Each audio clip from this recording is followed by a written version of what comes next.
નમસ્કાર મિત્રો. આપ સૌ મિત્રો જાણો છો કે યુડેસ પ્લસમાં શૈક્ષણિક વર્ષ 2024-27ની કામગીરી શરૂ થઈ ગયેલ છે. હવે આપણી શાળામાં કોઈ વિદ્યાર્થી એલસી લઈને આવે અને બાળકને ઇમ્પોર્ટ કરવો છે, પણ આપની પાસે બાળકનો પેન નંબર નથી, તો શું કરવું? તો આ વિડીયોમાં આપણે જોઈશું કે યુડાઇસ પ્લસ સ્ટુડન્ટ મોડ્યુલમાં પેન નંબર વગરના બાળકને કઈ રીતે શોધવો. તો યુડાઇસ પ્લસમાં 3-4 મેનુ એવા આપેલા છે કે જેમાં બાળકને પેન નંબર ન હોય તો પણ સર્ચ કરી શકો છો. તો સૌપ્રથમ છે get PEN and date of birth. તો get PEN and date of બર્થમાં જવા માટે સૌપ્રથમ ડાબી બાજુ આપે સ્ટુડન્ટ મૂવમેન્ટ એન્ડ પ્રોગ્રેશન ઉપર ક્લિક કરવાની છે. એમાં ઇમ્પોર્ટ મોડ્યુલમાં જવાનું છે અને એમાં વિધિન સ્ટેટનું હોય તો અહીંયા ગો ઉપર ક્લિક કરવાની છે. હવે આપણી પાસે બાળકનો પેન નંબર અને ડેટ ઓફ બર્થ નથી, તો અહીંયા get PEN and date of બર્થનું જે બટન છે એની ઉપર ક્લિક કરવાનું છે. અહીંયા વિદ્યાર્થીનો આધાર કાર્ડ નંબર અને ડેટ ઓફ બર્થ નાખવાનું છે. તો જેમાં આપની પાસે વિદ્યાર્થીનો આધાર કાર્ડ નંબર અને જન્મના વર્ષની માહિતી હોવી જરૂરી છે. જો વિદ્યાર્થીની નવી એન્ટ્રી સમયે અથવા તો જે તે એન્ટ્રી કરનાર વ્યક્તિએ આધાર કાર્ડ નંબર અને જન્મના વર્ષનો ડેટા સાચો એન્ટર કર્યો હશે તો જ આપને પેન નંબર અને એનો મળશે. તો બીજો ઓપ્શન છે ડ્રોપ બોક્સ સ્ટુડન્ટ લિસ્ટ. તો તેના માટે આપણે સ્ટુડન્ટ મૂવમેન્ટ એન્ડ પ્રોગ્રેશનમાં ઇમ્પોર્ટ મોડ્યુલમાં અહીંયા ડ્રોપ બોક્સ સ્ટુડન્ટ લિસ્ટ આપેલું છે, એની ઉપર ગો ઉપર ક્લિક કરવાનું છે. હવે અહીંયા જેમાં એલસી આવેલ શાળાનો ડાયસ કોડ અહીંયા એન્ટર કરી અથવા તો આપણી પાસે શાળાનો ડાયસ કોડ નથી, વિદ્યાર્થીનો જે એલસી આવ્યું છે તેનું, તો અહીંયાથી આપ સ્ટેટ, ડિસ્ટ્રિક્ટ, બ્લોક અને સ્કૂલ પસંદ કરીને પણ અહીંયા સર્ચ કરી શકો છો. તો આ જે આપ વિદ્યાર્થી સર્ચ કરો છો તો શાળાએ ડ્રોપબોક્સમાં જે વિદ્યાર્થી મૂક્યા છે તેનું લિસ્ટ અહીંયા જોવા મળશે. તો ઉદાહરણ તરીકે આપણે અહીંયા એક શાળાનો ડાયસ કોડ એન્ટર કરીએ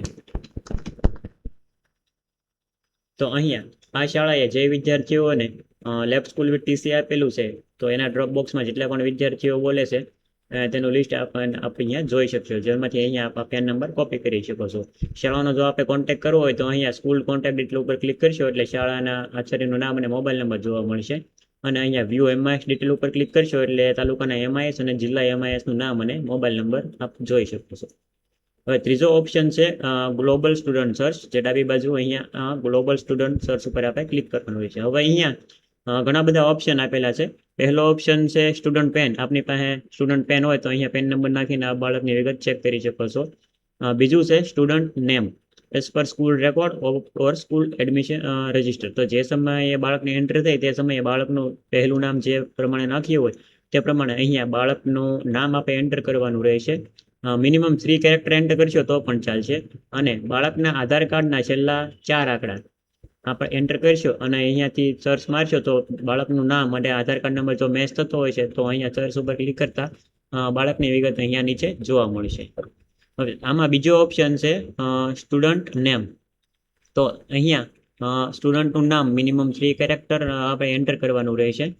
અને સ્ટુડન્ટનું date of birth, father name અથવા તો મધર નેમ, કોઈ પણ બે ઓપ્શન, ડેટ ઓફ બર્થ અથવા ફાધરનું name, father name oblique mother name, આ ત્રણમાંથી આપણે કોઈ પણ બે જે ઓપ્શન છે એ ફરજિયાત એન્ટર કરવાના રહેશે. સ્ટુડન્ટનું નામ તો ફરજિયાત આપણે એન્ટર કરવાનું જ છે.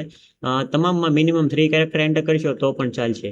તો આપનું પાસે વિદ્યાર્થીનું નામ એન્ટર કરી ડેટ ઓફ બર્થ ન હોય તો માતા પિતાનું નામ અને માતાનું નામ ન હોય તો ડેટ ઓફ બર્થ અને ફાધરનું નામ એન્ટર કરી અહીંયા સર્ચ કરી શકો છો.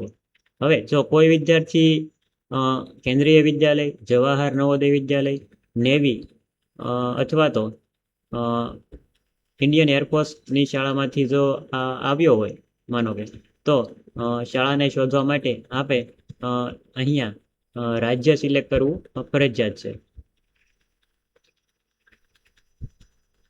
હવે ચોથો જે લાસ્ટ ઓપ્શન છે તે છે સ્ટુડન્ટ આધાર અવેલેબિલિટી.